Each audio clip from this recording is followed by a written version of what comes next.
To make my cardigan made of the granny squares, we have to start with the granny squares. So I've already, and when I've got ends of wool left, I just maybe make a couple of granny squares in the same colour and throw them in. I think they're all the same colours. Some of them might have different colours, but I think it's just easier just to do the little bits in the same colour, and then I'm going to go around the outside of them in black like this.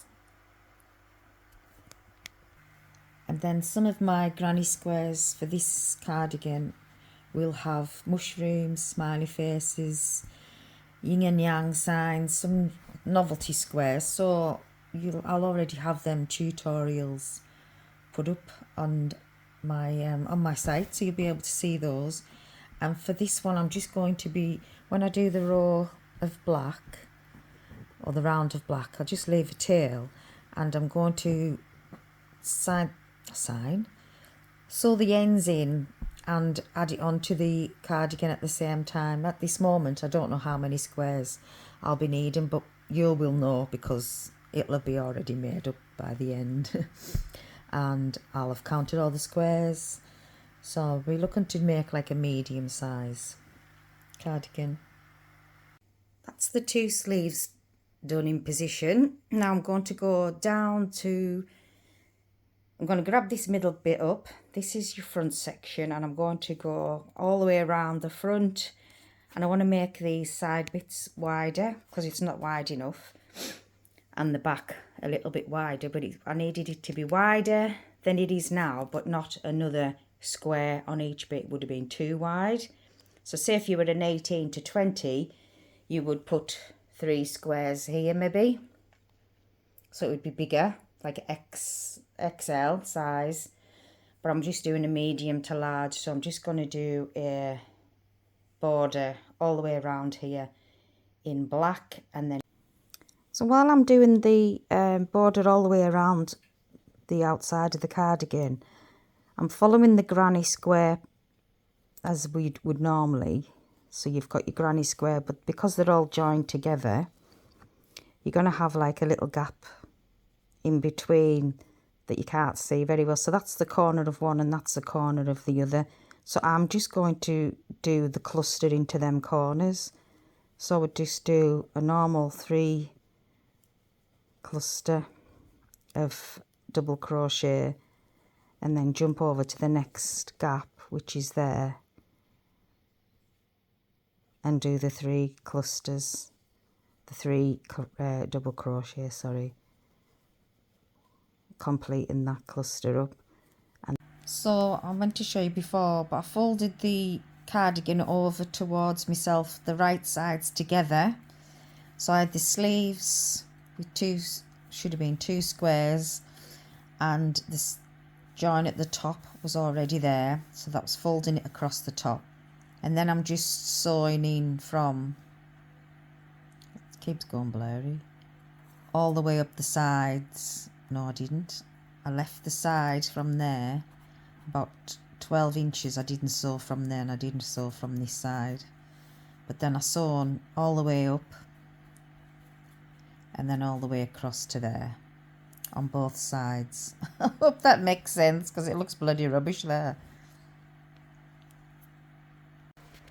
When I've sewn the side panels to the back panel, I've went around the side on the inner side with 2 rows of granny squares, and I've done 2 rows of granny squares on the back panel, and then I've done a row of double crochet as well, just so that when I've sewn it together I'm not left with a lot of gaps, because this is a stress point.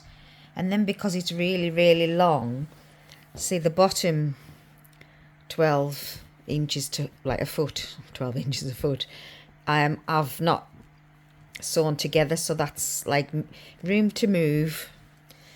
So, and then I've just sewn it up on the inside, but I thought I'll pop that in just to make sure that I haven't missed any important information. So I've crocheted the rib round the neck and the front. So round the edge of my cardigan, I like to do this black and white, well, one row white, one row black rib stitching. I'm just going to pop in a little clip of another video next, so it's going to be in different colours, so it's easier to see how I've done it here, because it's with me using the black, it's hard to see what I've done. So we pretend we went all the way around with our double crochet, and we're coming back in with the black again. Black is the new orange, or orange is the new black. And then we're going to start off with a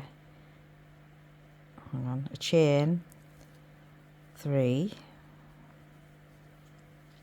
So that'll be your first one, and then we're going to do a front post and back post, and this is the reason why I've done them in different colours, so you can see what I'm doing. So the front post is a double crochet. Is you start your double crochet, and instead of going into the top or in your spaces, you're going to come around the back of that stitch and making it, this is your post. So that's your, these double crochet stems are all going to be your posts, so they're going to be a post, not a stem, a post. So we're going to yarn over, but we're going to come from the back round and up again, and finish off your double crochet. Then we're going to yarn over and front post, so that's coming round to the front.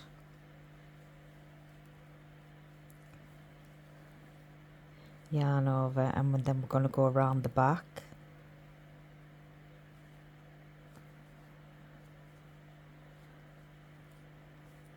I'm trying to twist it so that you can see what I'm doing, but the best way is to actually set up a little bit of sample like this and just do it and see what you think. And I think it's perfect for doing the ribs on your hexagon cardigans. So that's into the front post, and then going round the back into the back post. Oh, we're going blurry there.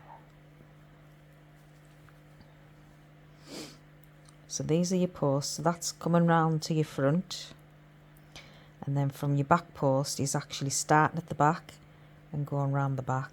So you come round the back, over the front, grab your yarn. So your front post is yarn over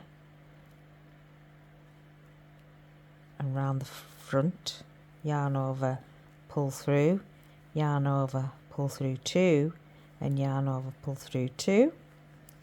Yarn over, go around the back, over the front, and then yarn over, pull through, yarn over, pull through 2, and yarn over, pull through 2. Yarn over round the front post, yarn over, pull through, yarn over, pull through 2, yarn over, pull through 2. Yarn over around the back, so it alternates. So you got 1 forward, 1 back, 1 forward, and then 1 to the back.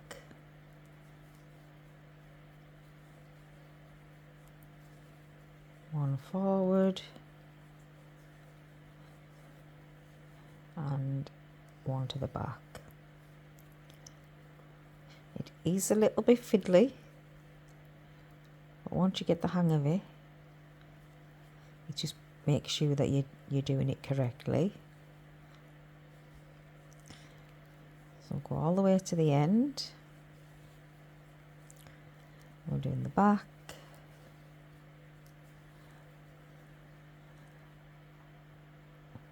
the front,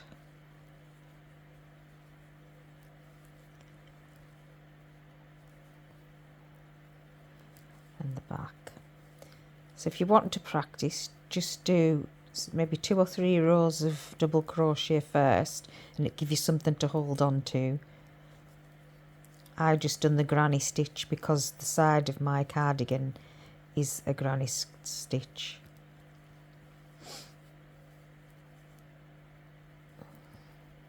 And as you come to the end, you'll have 1 more, so I'm going to do the last one around the edge. It'll just go into the very top corner and double crochet, and then it brings it up to the same line, and I will change the colour.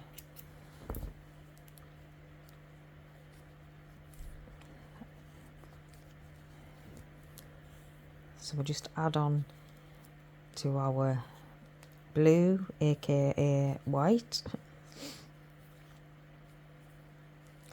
and you can start to see now where the stitches are, because we've changed colour. If I was doing it all in the same colour, you would it wouldn't stand out as much as this. So I'm just going to join on, because we are only doing a sample.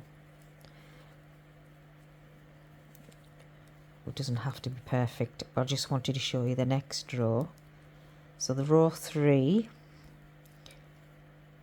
the first one will be our first post, and then the next one is a front post. So we're going to carry on the same, we're not going to opposite, we'll have to go in the same front post. So it's yarn over and into the front post, yarn over, pull through, yarn over, pull through 2, and yarn over, pull through 2. Then the back post, yarn over, round the back. And as you go, I find that it gets easier because the posts are standing out to you. So now you know that's the post because it's closest to you for your front post. So round the back, up to the front, and then these around the front to the back. So it's your front post, double crochet, yarn over, and then your back post, double crochet. I hope that helps. I really hope it makes sense. And that's how I do the front post and back post double crochets for my ribbon.